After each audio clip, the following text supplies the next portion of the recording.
All right, guys, so what you're going to do is fold your paper that I handed you in class today so that it looks like this, okay? And these notes are going to be for solving proportions, and we're going to use the strategy called WKU.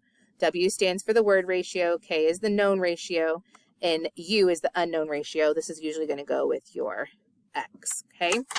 So go ahead and open it up for me. The W stands for the words that you are given in the problem, and then what are you comparing? So the two things that you're comparing in the proportion, okay? Then the K stands for the ratio that you know. And then, or actually this is going to be the numbers that you know, but they are going to form a ratio. And which ratio do I know both parts of? Okay, so that's going to be the K, that's what we know. And then for your U, this is going to be a number, okay? And then it's the ratio of the parts that we do not know.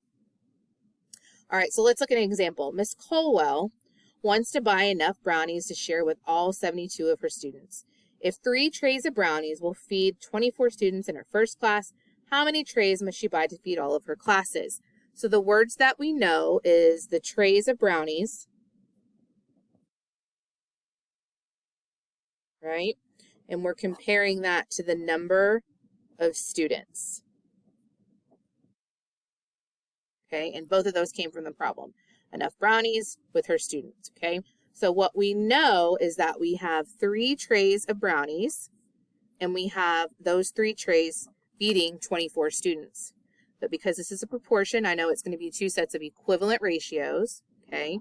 And the other information that I have from the problem is that there are going to be 72 students, and I want to know how many trays I'm going to need to feed them. So once I get my proportion set up, okay, because remember, these ratios are equivalent, I'm going to look for something that has a relationship that I know.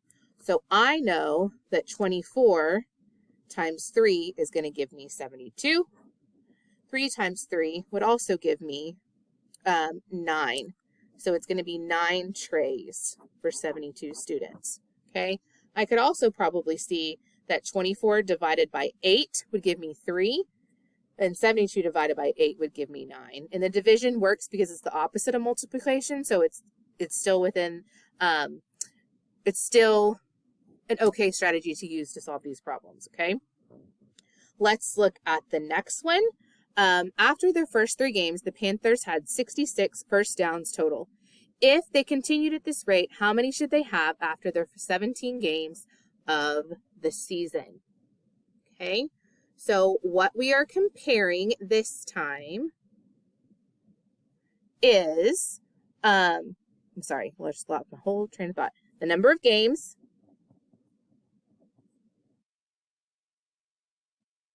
and the first downs.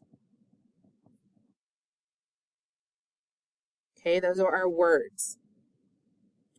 We know that during their first 3 games, they had 66 first downs. If they continue at that same rate, how many will they have after, how many first downs will they have after 17 games for the season? Okay, so what I want you to notice is that with my games, all of this line right here is representing games. All of this line down here is representing first downs. Your labels have to match, okay? So the games have to be with the games, the first downs have to be with the first downs.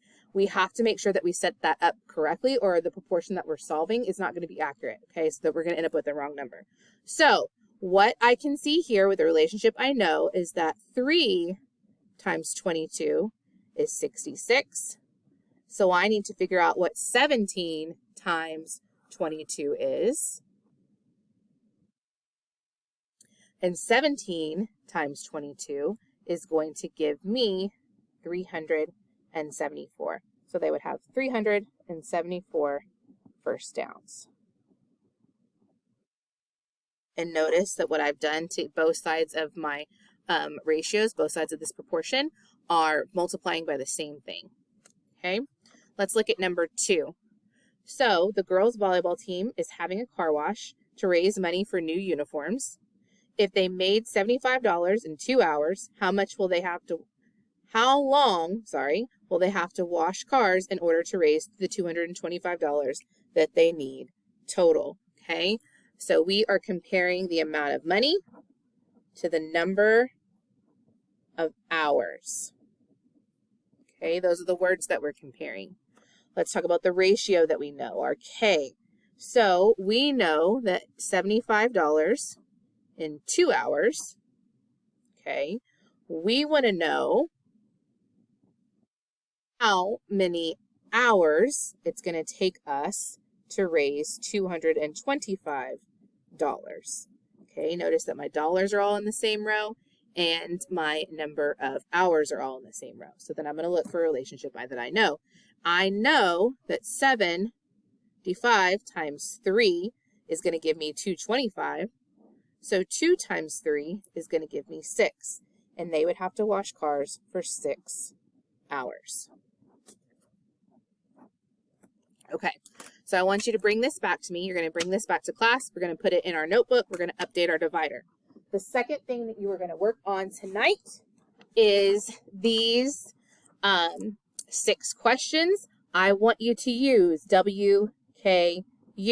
I want you to have the words that you're comparing, the known ratio, and then the unknown ratio, okay?